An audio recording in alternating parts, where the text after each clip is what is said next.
Welcome, dudes. Everybody, welcome to the stream. First up, I want to cover some stream stuff. If you are a Keiki or a sub, please check your inbox on Twitch. Please check your inbox on Twitch. I have sent you all a little bit of a summary of our State of the Union, and let me get my glasses because I'm gonna be doing some reading. I sent you a summary of our State of the Union, and that consisted of pretty much what was on the blog post.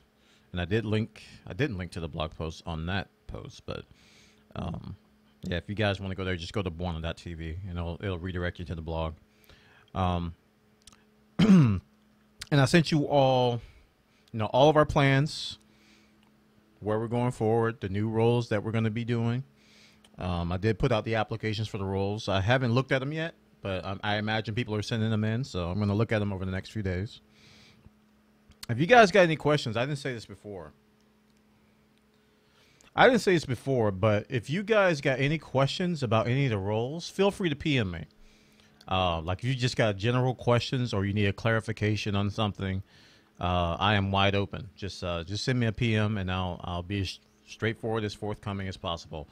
Because I know, as someone who has volunteered many times, you kind of want to know if you have the time for it, and you want to know what you're getting into. So if you got any questions, just let me know. I'm open to that. Just send me a Twitch PM and I'll get back to you as soon as I can. Okay. Another thing I sent to the Twitch subscribers, the Kekis, was this poll. This is the system we're going to use. I decided on using Twitch poll because it had the subscription stuff built in, and I just needed a poll that people can write in on. So you do have the option to write in entries here, and that's all I needed. I really didn't need a whole lot of complication. I just needed sub support, a little poll, the option to see results or not, and just write-ins. And so far, people have been voting. I'm not going to show the results now, but people have been voting, and it's been interesting to see that happen. So check your inbox. If you are a sub, you should see that coming through. Another thing I'm working on. This is the first iteration, and I'm still kind of tweaking it, of our live schedule spreadsheet, which doesn't seem to be zooming. I don't think I can zoom in like this. Okay, it's not letting me zoom. There we go. Let's zoom in a little bit. This is it may look convoluted, but I play EVE Online, so spreadsheets are my life. I'm working on a detailed schedule when I'm going to be on air, and I'm trying to fill in the games that I'm going to play. So if you guys want to see me play Warframe, you'll know when I'll be playing Warframe. If you guys want to see me play Elite, you'll know when I play Elite. Warships, World of Warships, Tribes of Sin, EVE Online, whatever. And I'm filling this in. I'm kind of filling it out.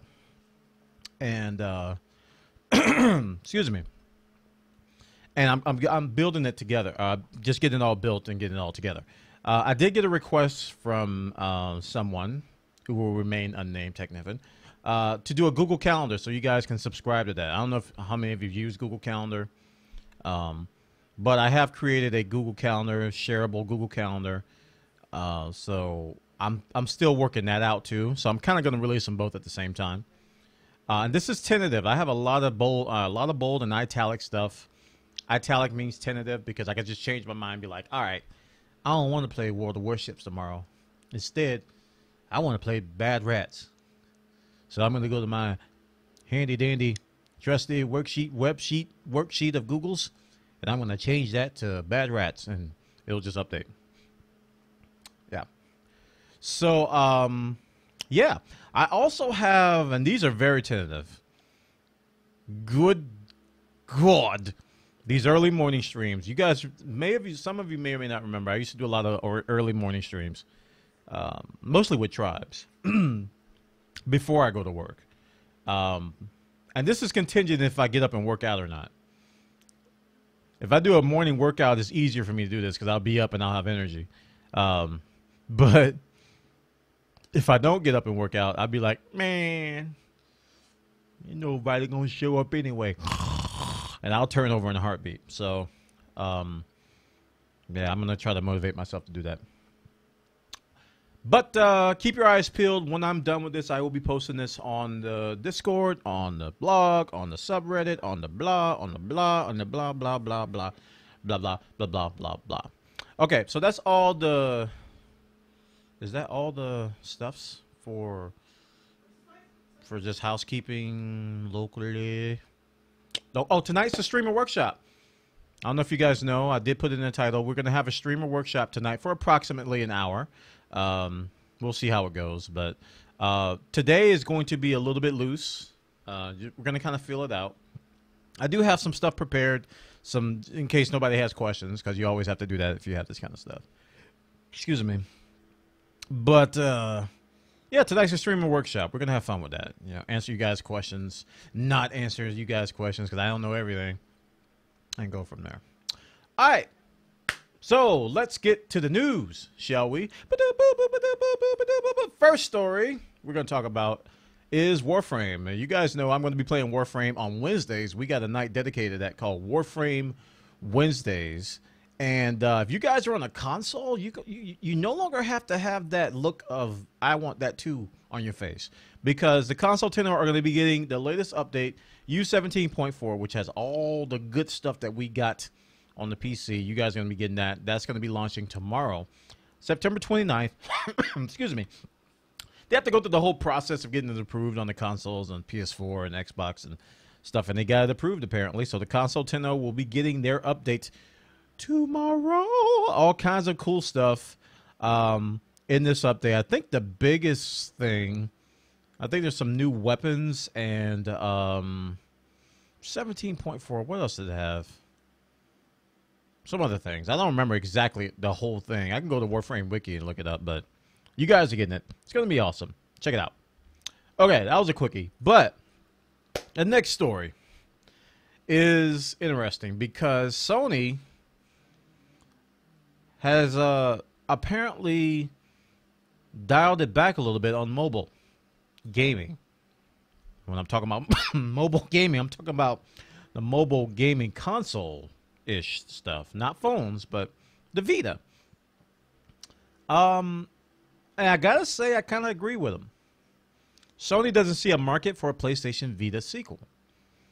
If I was a PlayStation Vita user, maybe I'd be a little bit more upset, but I'm not.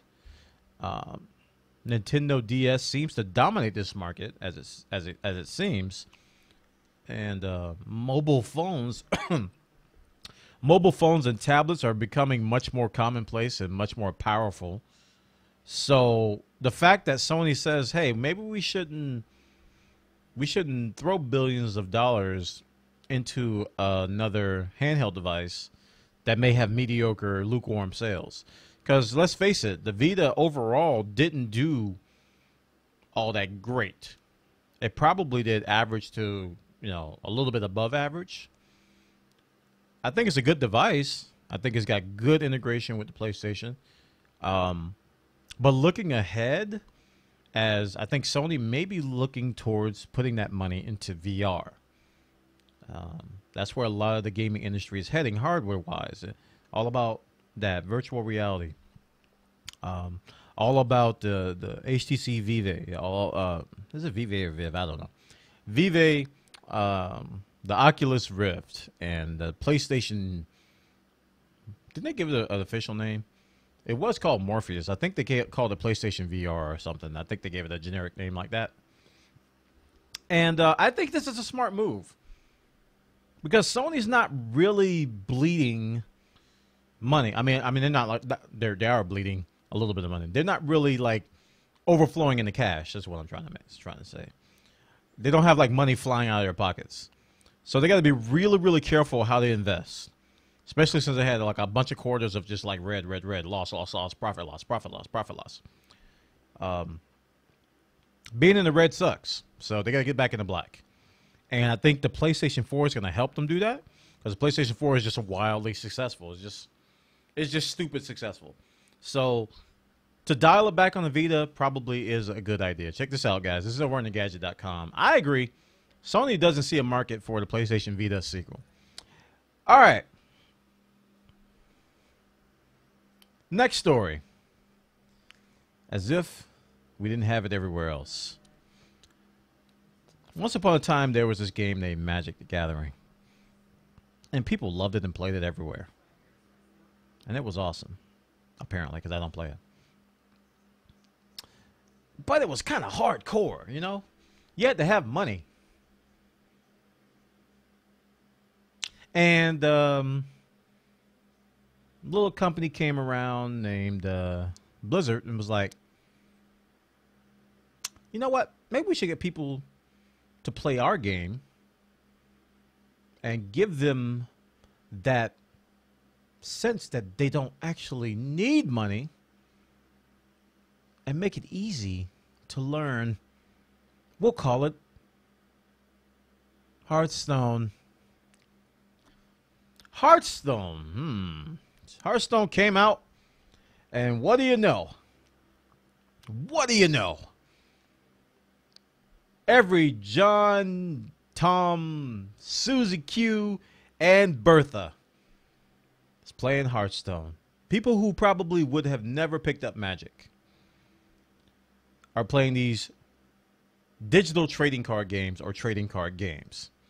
So since that population, just that popularity just like invaded, I'm noticing that other games are taking a feather out of the hat of Blizzard, and they're implementing cards.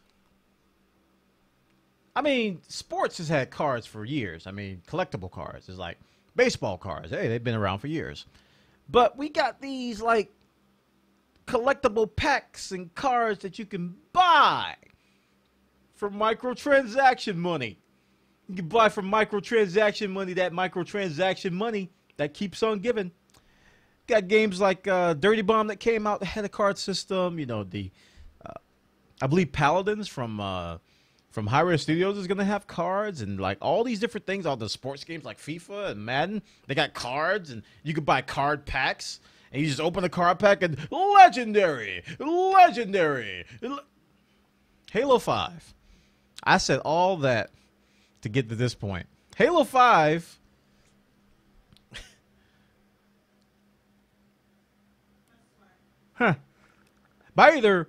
By playing either Warzone or Halo 5's traditional arena multiplayer, you earn points that can be redeemed for virtual packs of rec cards. Depending on how many points you want to spend, you can get these packs that increase your chances of scoring more rare and powerful items. While some of these items you get are cosmetic in nature, you also get a variety of useful in-game tools that you can equip before you spawn. You can also visit rec stations scattered around the Warzone areas to power yourself up. Some cards will be permanently added to your collection, while most of them won't affect in-game combat. The real game changers are the single-use weapons, armors, and weapons that you can get your hands on during one of the Warzone matches I played. Someone in an opposing team managed to unlock some sort of flying warplane that was an absolute game changer. Fortunately, even if you have a huge stockpile of powerful cards, 343 Industries has put in a cooldown system to keep you from near invincible blah blah blah. Each card has an associated level with your team you'll need to achieve before you can use it, and the higher level your card you use, the longer you'll have to wait before you can use a similar powerful tool. If you're worried about getting gouged with in-game purchases for the best gear, 343 Industries notes that everything can be earned through the game's rec point system. It seems that certain items won't be restricted to those who want to use real-world dollars here, but spending your own cash could give you a big leg up on the competition. Hey, so we got Cardstone in our Halo now. Haha, yeah, boys, let's get in there. Buy some card packs. Get your guns here. It's everywhere, man. It's like we're getting cards everywhere. I'm just like, cards. Everybody's getting cards now. It's amazing. And part of me wants to like it, but part of me is noticing this disturbing trend that everybody is doing this now. Everybody wants to come out with some sort of a pack that you have to buy to possibly get something, like the freaking crates and CS:GO and TF2. Everybody wants that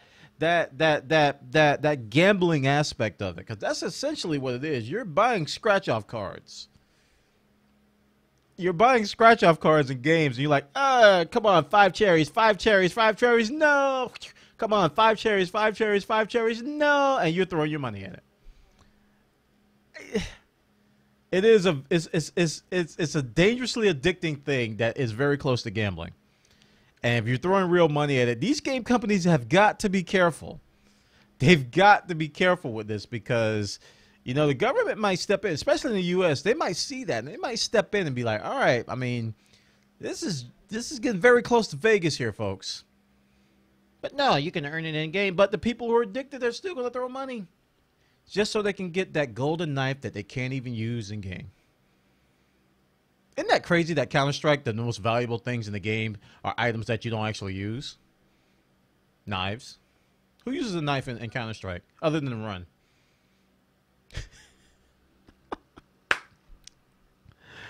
Oh, man. Check this story out, man. It just capitalizes on a trend I'm seeing that's disturbing, but interesting at the same time. Just because we got to see how far they're going to go with it. And for our final story, we're going to talk about Fallout. Let's talk about the golden child. I'm waiting for some negative stuff to come out for Fallout. Fallout is seeming too good to be true. Anybody else feel that way? Anybody else feel that Fallout 4 is like glistening, perfect? I'm a realist. I could be a pessimist at times as well. And if I see something that's too good to be true, I put my goggles on. I'm like, if it's too good to be true, then by golly it is. You know, I put on the glasses and I look at it from a different perspective. I'm like, there's something wrong here. So I'm really anticipating some negative stuff from Fallout 4. I haven't seen anything yet. I'm waiting, though. But Fallout 4, in the pile of good news, it won't have platform-exclusive time DLC, which is something that I absolutely hate. If you've been watching me for more than 2 months, 3 months, you probably have heard me say it at some given point, that this timed exclusive DLC disease needs to die in a glowing fire of stupid. It is so stupid. I can't stand it. And the console's proliferated and is creeping on the PC slowly. Oh, man. Exclusively on Xbox. Exclusively on PS4. Exclusively on I don't care about your face. It needs to go away. I'm just happy to hear that somebody is actually not going to do it. Especially a popular title like this. When you got like Fallout 4, which is like the golden child right now. Everybody's looking forward to Fallout 4 who's played any Fallout game, which is a lot of people. And the quote here says, "We aren't doing a DLC exclusive with anyone," posted Hines on Twitter, responding to the fan query on whether the first Fallout DLC would become the Xbox One first. That's a pretty definitive answer. So fans should certainly be able to rest easy. I know I'm going to be happy about it. It needs to die. It really, really needs to die. So check this story out, guys. On Escapist Magazine, they got the details. Fallout 4 won't have platform exclusive even time DLC. And we're about at 20 minutes, about what I thought this would take. So thanks, everybody, for coming by for the news. And now we're going to switch to something else. Clickpocalypse. No, I'm just joking. But we're not going to start the streamer workshop until 8 p.m.